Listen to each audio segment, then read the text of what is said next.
नमस्कार।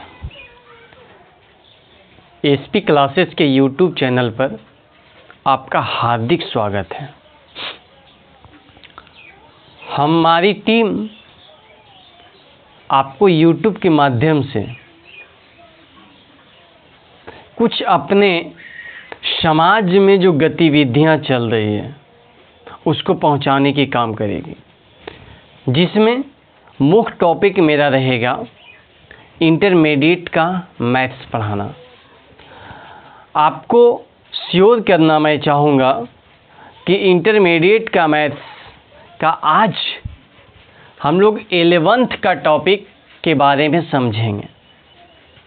11th के student को विशेष रूप से स्वागत है। 11th एक ऐसी चरम सीमा से पार एक नई जिंदगी देने का रास्ता बनता है। दोस्तों, आज हम लोग समझेंगे कि इंटरमीडिएट का शुरुआत कैसे करें। सिर्फ शुरुआत करना पर्याप्त नहीं है, आरंभ ही प्रचंड होनी चाहिए। आपकी शुरुआत में प्रचंडता होनी चाहिए। आपकी शुरुआत इस तरीका से होनी चाहिए कि आधा अंत होनी चाहिए। देखिए दोस्तों, सबसे पहले आपको करना क्या है? सबसे पहले ये समझने का प्रयास करना है कि आखिर के हम इंटरमीडिएट क्यों पढ़ रहे हैं। ये सवाल बहुत घुमा फिरा कर बोला गया है, एक शब्द में बोला गया है, लेकिन बहुत सारे कन्फ्यूजन पैदा कर देता है। हमारी कहने का मतलब ये नहीं हुआ कि आप पढ़ क्यों रहे हैं। हमारा कहने का मतलब ये हुआ कि इंटरमीडिएट को हम क्यों पढ़ें। क्या वो मेरा कंपटीशन के एग्ज़ाम में आएगा? क्या वो सिर्फ हम बिहार बोर्ड के एग्ज़ाम जो चल रहा है, जो चलेगा, उसमें पास करने के लिए पढ़ेंगे? ये सब प्रश्न आपके माइंड में घूम रहा होगा, और नहीं घूम रहा है तो मैं आपको उस ओर ले जाऊंगा। सबसे पहले आपके गुरुदेव जो क्लास 10 तक आपको पढ़ाए हैं उनको मेरी तरफ से नमस्कार है, क्योंकि उनके द्वारा जो आपको कंटेंट दिया गया है, जो आपको मार्गदर्शन दिया गया है, उस मार्गदर्शन पर चलकर आप मैट्रिक पास होने लायक बने हैं। उनसे पहले आपकी माता पिता को मैं नमस्कार करना चाहूँगा, क्योंकि जिस वट वृक्ष के छत्र छाया में आप फल फूल रहे हैं, जिस वट वृक्ष से आपको सुगंधित हवाएं मिल रही है, उसको नमस्कार करना मेरा कर्तव्य बनता है। तो मुख्य मुद्दा हमारी ये रहेगी कि सबसे पहले हम करें क्या? भरोसा। सबसे पहले भरोसा करना होगा। जिस टीचर को आप चुनेंगे, वो चाहे मैं हूं, चाहे कोई और है, हर एक टीचर अच्छे होते हैं। फिर भी आपको बता देना चाहता हूं, हम लोग एक किसान क्षेत्र से बिलोंग करते हैं, और आशा करेंगे कि आप लोग में से बहुत सारे स्टूडेंट किसान लाइन से बिलोंग करते होंगे। आ तो उनका पापा किसान होंगे, या तो उनका दादाजी किसान होंगे, या तो स्वयं खेती बाड़ी से कुछ ना कुछ रिलेटेड रखते होंगे। तो आपको ये बता देना चाहता हूँ कि किसी पौधे के विकसित के लिए सबसे पहले पर्याप्त बीज होना चाहिए। यदि आप खराब किस्म का बीज बो देंगे तो पौधा नहीं उगेगी, और वो बीज स्वयं आप है। स्वयं आप है तो आपको सबसे पहले अपने आप पर भरोसा रखना पड़ेगा, किसी और पर नहीं। सबसे पहले अपने आप पर भरोसा रखना पड़ेगा कि आप अपने आप पर भरोसा कैसे रखें। देखो दोस्तों, अंदर से मजबूत ये प्रमाण देती है कि यदि मान लिया जाए आप एक जूता पहने हुए हैं, उस जूता के अंदर एक कंकड़ चला गया है, और जिस पाथ पर आप चल रहे हैं, जिस रास्ता में आप चल रहे हैं, वो रास्ता बहुत ही अच्छा है, एकदम रबड़ का रोड मान लीजिए। एक छोटी सी कंकड़ के चलते आपको उस रास्ता पर चलने में बहुत कष्ट होगा, क्योंकि आपके अंदर वो एक कमजोरी है। बाहर स्वच्छ है फिर भी बहुत कष्ट होगा। उसी का उल्टा आप सोच के देखिए, आपके जूता के अंदर एकदम फ्रेश है, लेकिन रोड जो है वो कंकड़ से भरा हुआ है, फिर भी आप बहुत अच्छी तरीका से चल सकते हैं, उस रास्ता का सामना कर सकते हैं। बस यही लाइन हमारी जीवन में अप्लाई होता है। हम पहले अंदर से मजबूत रखें। आस्तिक नास्तिक पहले के वेदों में लिखा जाता था कि जो भगवान पर भरोसा कर रहे हैं वो आस्तिक है, और जो भगवान पर भरोसा नहीं कर रहे हैं वो नास्तिक है। लेकिन आज के ज़माना में आप दूसरे दृष्टिकोण से सोचिए, जो खुद पर भरोसा कर रहे हैं वो आस्तिक है, और जो खुद पर भरोसा नहीं कर रहे हैं वो नास्तिक है। पहले आप अपने आप पर भरोसा कीजिए कि हम ये काम कर सकते हैं। शुरुआत यदि प्रचंड होगा तो फिक्स है आपका रास्ता एक बहुत अच्छी मिलेगा। आपको सजेस्ट करना चाहूँगा कि अपने आप को मजबूत करने के बाद आप में उन्नत किस्म का बीज तैयार हो चुका है। अब उन्नत किस्म के बीज तैयार होने के बाद आपको एक नमी युक्त मिट्टी को चुनना पड़ेगा।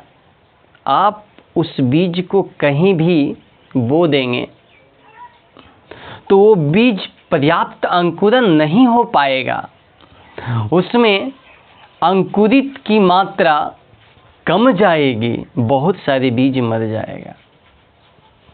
तो नमी युक्त पौष्टिक आहार वाले मिट्टी चुनना पड़ेगा, जिसमें पौष्टिक क्षमता हो, जिसमें नमी हो, वैसा मिट्टी चुनना पड़ेगा।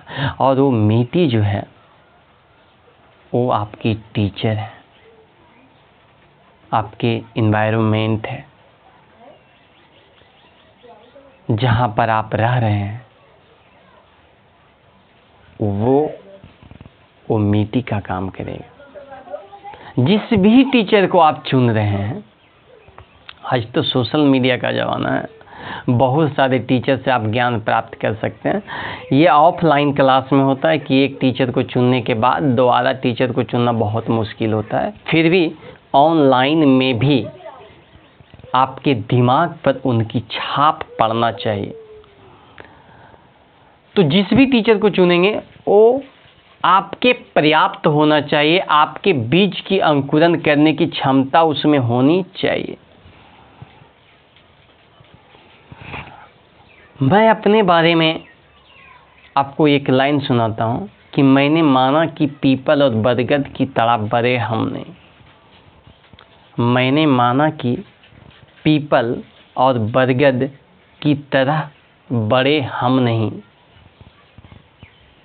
लेकिन गमला में उगने वाले तुलसी के पौधे भी किसी से कम नहीं। दोस्तों, आपको देखने के बाद ये लग रहा होगा कि हम एक स्टूडेंट हैं और मेरा एज बहुत कम है। एज मायने नहीं रखता है, आपको सजेशन देने के लिए। एज मायने नहीं रखता है आपको सही ज्ञान देने के लिए। इसलिए एज के हिसाब से आप टीचर को नकारें नहीं, उनके अंदर की गुण को समझें, उनमें एक ताजा युक्त नमी है कि नहीं ये समझें, उनकी बातें आपको दिमाग को आकर्षित कर रहा है कि नहीं ये समझें। तो जब आप एक प्रचुर अच्छी मिट्टी चुन लेंगे, नमी युक्त मिट्टी चुन लेंगे, उसके बाद क्या होगा कि पौधे जब अंकुरित होगा तो अभी भी वो फसल तैयार नहीं हुआ है, अभी सिर्फ अंकुरित हुआ है। जैसा ही अंकुरित होगा उसमें कीट लगना शुरू हो जाएगा। अब वो कीट आपके पर्यावरण में क्या है, आपके जीवन में क्या है। दोस्त की भूमिका कीट से और दोस्त की भूमिका ही कीटनाशक से किया गया है। एक दोस्त ऐसे होंगे जो आपको सजेस्ट करेंगे, क्या भाई ये सब कर रहे हो, पढ़ाई लिखाई, अरे चलो ना टिकटॉक बनाते हैं, आज बहुत प्रचलित है टिकटॉक। क्या चलो ने थोड़ा घूम के आते हैं, सुन लॉकडाउन है, कौची सब पढ़ लिखे के महान बना है। ऐसी ऐसी बात तो सुनकर, ऐसी बातों सुनाकर आपको कहीं ना कहीं मार्ग को भटका देगा। नहीं, उस समय आप सोचें कि यदि हमें पढ़ना है तो कष्ट आएगा। हम क्लास 10 तक पढ़े हैं, वहाँ पर भी कष्ट आया है, उससे ज़्यादा कष्ट इंटरमीडिएट में आएगा। अर्थात मेरे माता, मेरे पिता, मेरे जितने भी भाई बहन हैं, सभी का मुझ पर भरोसा है। मेरे माँ जब मेरा चेहरा देखती होगी तो शायद उनके मन में ये प्रश्न उठता होगा कि मेरा बेटा एक दिन बहुत अच्छी इंसान बने, जो कि हम लोगों का परवरिश एक अच्छी तरीका से कर पाए। एक भरोसा। आपकी बहन यदि छोटी होगी तो आपकी बहन के माइंड में ये प्रश्न उठता होगा कि जिस दिन मेरी शादी होगी मेरे भैया एक बहुत अच्छे इंसान, वो नौकरी करे या बिजनेस करे या तो किसी भी काम करे, लेकिन एक बहुत अच्छी इंसान जिनके नज़रों और जिनकी चेहरा में सबका एक इंसानियत हो, सबकी एक भरोसा, वैसा इंसान बनकर मेरे पास आए, ताकि मेरा दिल उस समय गदगद हो जाए। मेरे दोस्त, आपको एक लाइन में बोलना चाहेंगे तो ये शब्द मेरा मुंह से निकलेगा कि यदि आप जिलेबी के तरह उलझ गए हैं अपने जीवन में पढ़ने के लिए, तो यहाँ एक रास्ता है कि चाशनी में डूबिए और जिंदगी का मजा लीजिए। ये नहीं कि अपने आप पर प्रेशर डाल लीजिए।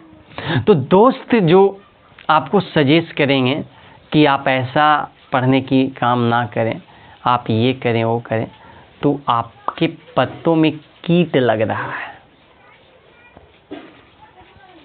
यदि कीटनाशक की जरूरत पड़ेगा तो दूसरा दोस्त आपको आकर समझाएंगे कि नहीं दोस्त, मेहनत करना है, क्योंकि पानी से नहाने वाले सिर्फ लिबास बदल सकता है, लेकिन पसीना से नहाने वाले इतिहास बदल सकता है। लिबास मतलब होता है कपड़ा। तो पानी से नहाने वाले सिर्फ लिबास बदल सकता है, लेकिन पसीना से नहाने वाले सिर्फ नहीं, हमेशा पानी से नहाने वाले लिबास बदल सकता है और पसीना से नहाने वाले इतिहास बदल सकता है। इसलिए तुम उठो और फिर से इस रणभूमि में स्वयं अर्जुन और कृष्ण के भूमिका निभाकर जीत हासिल करो। वो आपके अंदर एक नई ऊर्जा का संचार करेगा। यदि कोई दोस्त ऐसा नहीं मिलता है तो आपकी माँ, आपके पिता का आशीर्वाद को आप याद कीजिए। आपके अंदर एक विशेष रूप से पूरे बॉडी में एक नई ऊर्जा का संचार दौड़ेगा। आप अपने गुरुदेव का आशीर्वाद को याद कीजिए। आप इस दुनिया में क्यों आए हैं, भगवान आपको क्यों बनाए हैं, इसको आप याद करें। कोई ऐसी घटना जो जीवन में आपको झकझोर के रख दिया है, जो आपको बेइज्जती महसूस किया है। सबके लाइफ में ऐसा होता है दोस्त, मेरे भी लाइफ में, आपके भी लाइफ में, हर एक लाइफ में। उसको याद कीजिए, फिर आप में एक नई साहस बनेगी। तो यदि आप अंकुरित होने के बाद पर्याप्त वायुमंडल में आप अपने फल को विकसित करेंगे, जिस दिन आपके फल पर्याप्त मात्रा में पूरे समाज को सेवा करेगा, उस दिन आपका जीवन धन्य हो जाएगा। आपके परिवार का गर्व आप पर सदा बना हुआ रहेगा। और दोस्त, दुनिया भी आपको याद करेगी। दुनिया में आप एक चमकता हुआ सितारा बनेंगे, चमकता हुआ सूरज बनेंगे, अपनी परिवार का एक सूरज बनेंगे। लेकिन सूरज की तरह चमकने के लिए पहले उसके तरह जलना पड़ेगा। ये सच्चाई है मेरे दोस्त, जलना पड़ेगा। तो चलिए, ये हम लोग का छोटी सी मोटिवेशन रहा। यदि आपको मैं हल्का सा भी मोटिवेट कर पाया हूं, तो मैं धन्य हूं। मैं धन्य हूं, आपके माता पिता के प्रति समर्पण हूं, क्योंकि उनमें वो क्षमता है कि आप मेरी आवाज़ को सुन रहे होंगे। और आपसे मेरी प्रार्थना है कि ये आवाज़ को, ये अभियान को, हम लोग का ये जो अभियान शुरू हो रहा है 11 से लेकर 12 तक,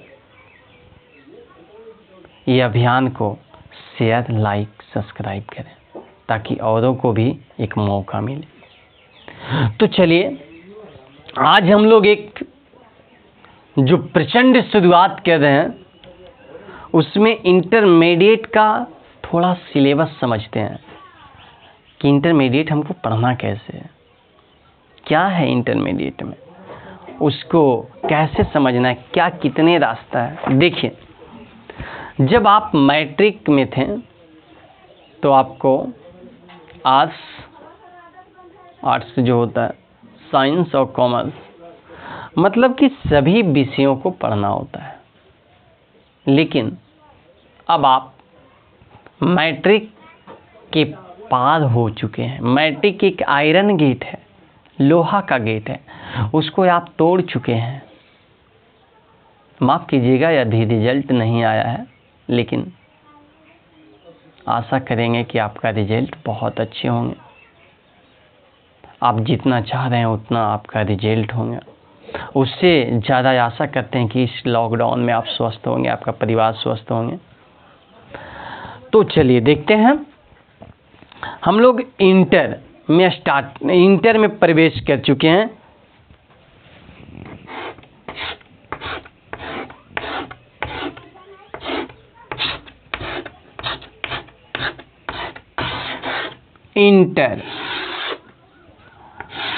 इंटर में इंटर कर चुके हैं।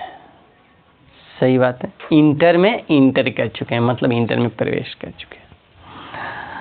अब देखिए, ध्यान दीजिएगा, मेरी बात को समझना है। मुख्य रूप से आपको यहाँ ये जानना है कि ये जो इंटरमीडिएट होता है,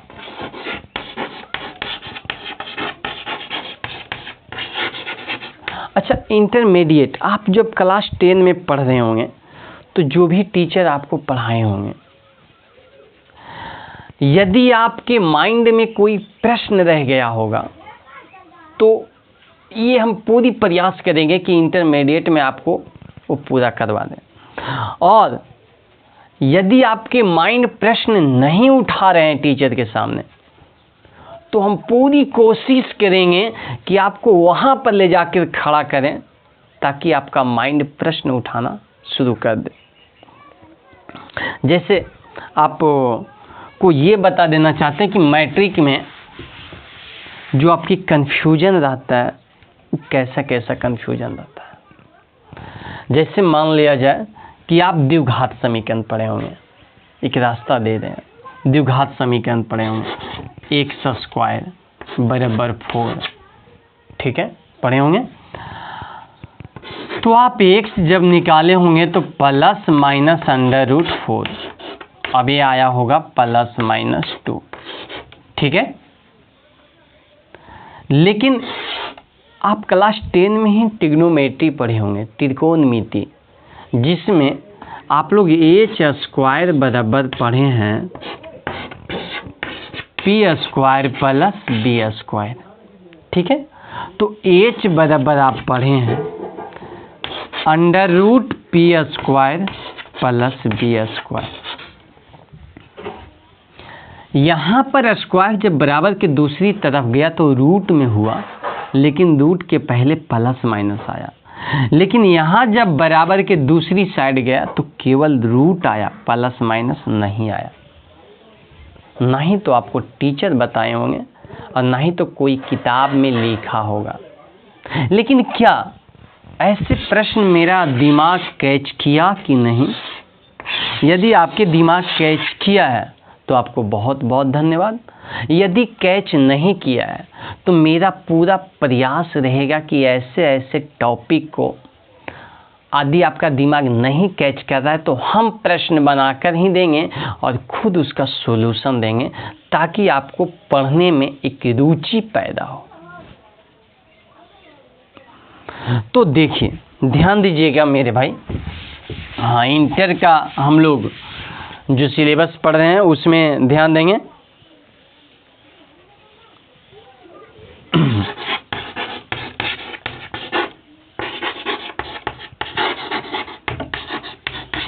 इंटरमीडिएट में आपको 3 रास्ता मिलेगा।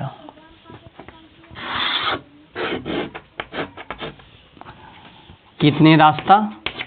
3 रास्ता। पहले आपको ये सजेस्ट कर देना चाहेंगे कि मुझे पढ़ाने की जो टाइम टेबल होगा थोड़ा सा ज़्यादा हो सकता है, क्योंकि जब तक आपको पूरी कंटेंट नहीं दे पाएंगे तब तक वीडियो को रोक देना अच्छी बात नहीं है। हम काटे तो कहाँ काटे, हमको उस प्रकार टेंशन हो जाता है जिस प्रकार एक बॉडी है और उसको कहीं भी काटेंगे तो अंग भंग हो जाएगा। हम उनको पूरी तरीक़ा से स्वस्थ नहीं रख सकते हैं। इसलिए थोड़ा सा वीडियो यदि लंबा जाए हर एक टॉपिक में, तो आपसे प्रार्थना है कि थोड़ी क्षमता को आप बढ़ाएंगे और मेरा साथ देंगे आप। हाँ, देखिए, ये इंटरमीडिएट में आपको 3 रास्ता है। इंटरमीडिएट ऑफ साइंस,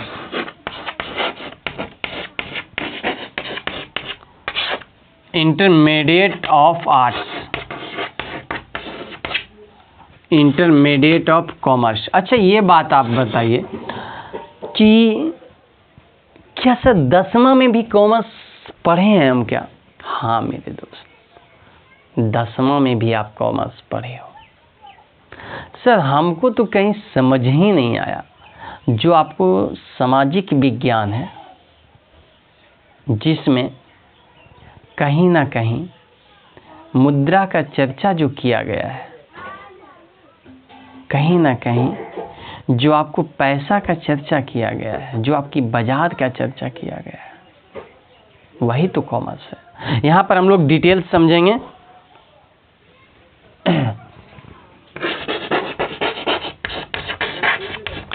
कि इंटरमीडिएट ऑफ आर्ट्स में क्या पढ़ना है, इंटरमीडिएट ऑफ साइंस में क्या पढ़ना है, इंटरमीडिएट ऑफ कॉमर्स में क्या पढ़ना है, ताकि आपको रास्ता चुनने में एक आसानी पैदा हो। देखिए, इंटरमीडिएट ऑफ साइंस, पहले तो आपको ये बता देना चाहते हैं कि यदि आप साइंस से लेते हैं तो दुनिया का हर एक रास्ता आपके लिए खुला हुआ है। चाहे आप दुनिया में जो भी बनना चाहें, engineer, doctor, professor, IAS, IPS, IFS, PCS, जो भी आप बनना चाहेंगे सबके लिए रास्ता खुला हुआ है। किसमें? इंटरमीडिएट ऑफ साइंस में। इंटरमीडिएट ऑफ आर्ट्स क्या है? इसको हिंदी में बोला जाता है कला। इसको तो सब जानते हैं कि ये विज्ञान है, ये कला होता है और इसका क्षेत्र कट जाता है। आप इंजीनियर नहीं बन सकते हैं, आप डॉक्टर नहीं बन सकते हैं, साइंटिस्ट के क्षेत्र में आपको बहुत मुश्किल हो जाएगा यदि आप ये आर्ट्स चुनते हैं। हाँ, आईएएस, आईपीएस, आईएफएस, पीसीएस, ये सब जो रास्ता है आपके लिए वो बन सकते हैं। यदि आप रेलवे, बिहार पुलिस में जाना चाहते हैं या तो कोई अन्य जॉब करना चाहते हैं तो भी कोई बाधा नहीं है, ये भी आप कर सकते हैं, जो कि साइंस में भी उपलब्ध है। लेकिन इसका विशेष रूप रहता है कि हमारे इतिहास क्या है, मेरा देश क्या है, मेरी भौगोलिक स्थिति क्या है, मेरा भारत कैसा है, इसको समझने के लिए आर्ट्स लिया जाता है और ये साइंस में भी समझा जा सकता है। Intermediate of commerce. Intermediate of commerce क्या है? मेरी जो आज लॉकडाउन के कारण आर्थिक प्रॉब्लम मेरी देश झेल रहा है, मेरा दुनिया झेल रहा है, उसी का समाधान शॉर्ट शब्दों में कहा जाए तो पैसा का समाधान, पैसा का लेन देन, पैसा कैसे आएगा, पैसा कैसे जाएगा, कैसे खर्च करना है। कमाने से ज़्यादा खर्च करना ज़रूरी हो जाता है सही रास्ता पर, अन्यथा पैसा ही विकास का कारण बनता है तो पैसा ही विनाश का कारण बनता है। ये सीधा सेक्टर हमको बताता है कॉमर्स। और ये जो कॉमर्स है वो बैंकिंग क्षेत्र में इसकी अप्रोच ज़्यादा है, ये मैनेजमेंट के क्षेत्र में अप्रोच ज़्यादा है। अर्थात कहा जाए तो तीनों सब्जेक्ट अपने आप में किसी से कम नहीं है, फिर भी साइंस विशेष ज्ञान हो ही जाता है। साइंस एक अलग पहचान दे ही देता है। इसलिए आप लोग यदि साइंस चुने हैं तो साइंस में हमें क्या पढ़ना है ये समझना है पहले।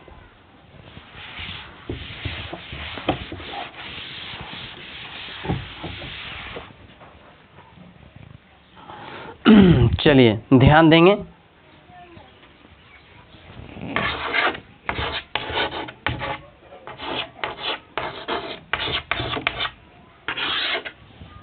साइंस, ये जो विज्ञान की बातें हैं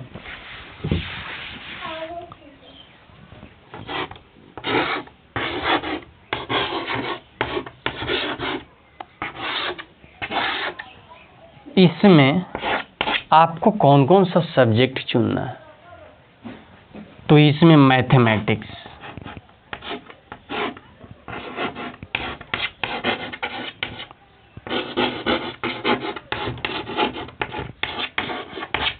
सदा पहले ही मैथमेटिक्स लिख दिए। हाँ मेरे दोस्त, यदि साइंस पूरे शरीर है तो दिल का धड़कन मैथमेटिक्स है। और मैथमेटिक्स सिर्फ साइंस के दिल का धड़कन नहीं है, वो आर्ट्स और कॉमर्स के भी दिल का धड़कन है, क्योंकि बिना मैथ की कॉमर्स का एक भी पार्ट पढ़ा नहीं जा सकता है। यहाँ तक कि मैथमेटिक्स कैलकुलेशन आर्ट्स में भी काम करता है, क्योंकि हम यदि किसी पास्ट की वस्तु को एनालिसिस करना चाहें कि वो कितने दिन पुराना है, तो उसको हम कार्बन विधि से प्रयोग करके लैब में ये रिसर्च कर सकते हैं कि वो कितने दिन से पुराना है। इसके लिए ज़रूरत पड़ता है मैथमेटिक्स का। तो mathematics is that branch of science in which we study about by heart, about by calculation. मतलब कि मैथमेटिक्स जो होता है वो पूरे बॉडी का हार्ट होता है, पूरे बॉडी का धड़कन होता है। यदि जिस दिन मैथमेटिक्स बंद, पूरा बॉडी बंद। मैथमेटिक्स ये चीज़ है। चलिए मैथमेटिक्स। दूसरी बात तो आपको पढ़ना है फिजिक्स।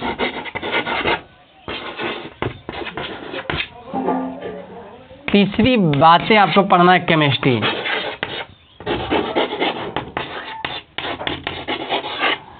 चौथी बातें आपको पढ़ना है हिंदी।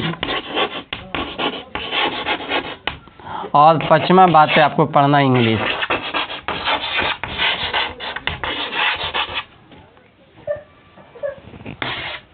क्या mathematics, physics, chemistry, Hindi, English के अलावा भी कोई चीज़ पढ़ना होता है? हाँ, बायो।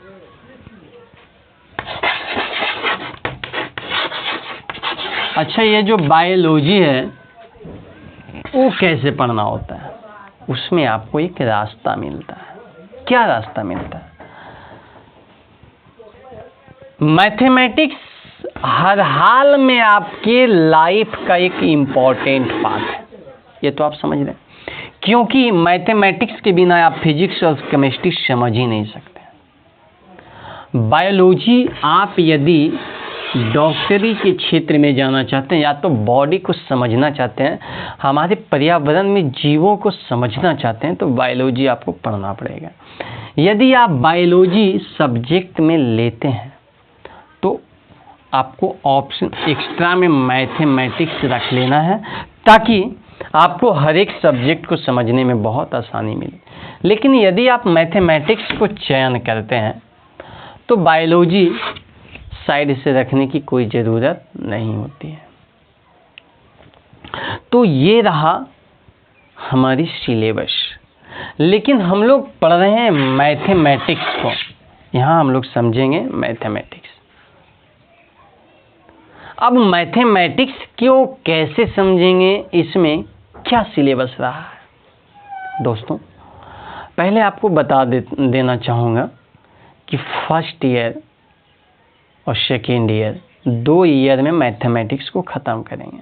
ईयर के हिसाब से देख लीजिए। यदि फर्स्ट ईयर में पढ़ेंगे तो फर्स्ट ईयर में आपको 2 बुक पढ़ना पड़ेगा, जिसमें फर्स्ट वॉल्यूम और सेकेंड वॉल्यूम। फर्स्ट वॉल्यूम में क्या पढ़ना पड़ेगा सर? फर्स्ट वॉल्यूम में मुख्य रूप से आप अलजेब्रा को पढ़ेंगे। मुख्य रूप से अलजेब्रा को पढ़ना पड़ेगा, जिसमें आपको फलन, रिलेशन, फंक्शन के साथ साथ आपको ये जो परमुटेशन, कॉम्बिनेशन, और उसके साथ जो आप पढ़े हैं क्लास 10 में सीक्वेंस एंड सीरीज, मतलब अर्थमेटिक प्रोग्रेशन जो पढ़े, वो सब अलजेब्रा का पार्ट है। उसी में एक बाइनोमियल थ्योरम आएगा, अलजेब्रा का पार्ट है। बाइनोमियल थ्योरम कैसा होता है सर? जैसे कि a प्लस बी पर पावर यदि 2 दे दिया जाए तो फार्मूला जानते हैं। a प्लस बी पर पावर 3 दे दिया जाए तो फार्मूला जानते हैं। सर a प्लस बी पर पावर 4 का भी जानते हैं, लेकिन यदि a प्लस बी पर पावर 10 दे दिया जाए तो थोड़ा सा नहीं जानते हैं। यदि 20 दे दिया जाए तो नहीं। तो ऐसे अलजेब्रा को तोड़ने के लिए आपको बाइनोमियल थ्योरम का उपयोग करना पड़ता है। बातें समझ में आ रही होगी आपको। सेकेंड वॉल्यूम में मुख्य रूप की बातें कर रहे हैं। मुख्य रूप से कोऑर्डिनेट ज्योमेट्री पढ़ना पड़ता है, कोऑर्डिनेट ज्योमेट्री। और कोऑर्डिनेट ज्योमेट्री पढ़ने के बाद इम्पॉर्टेंट चैप्टर स्टार्ट होगा कैलकुलस, जो कि साइंस का मेन अप्रोच है। कैलकुलस एक ऐसा सब्जेक्ट है जो कि आपको एग्जाम में भी पूछेगा तो सिर्फ उससे 40 नंबर से अधिक प्रश्न आ जाएंगे, जिसमें डिफरेंशिएशन, इंटीग्रेशन की बात करेंगे। यहाँ पर हम लोग के दिमाग उतना लगाने की ज़रूरत नहीं है।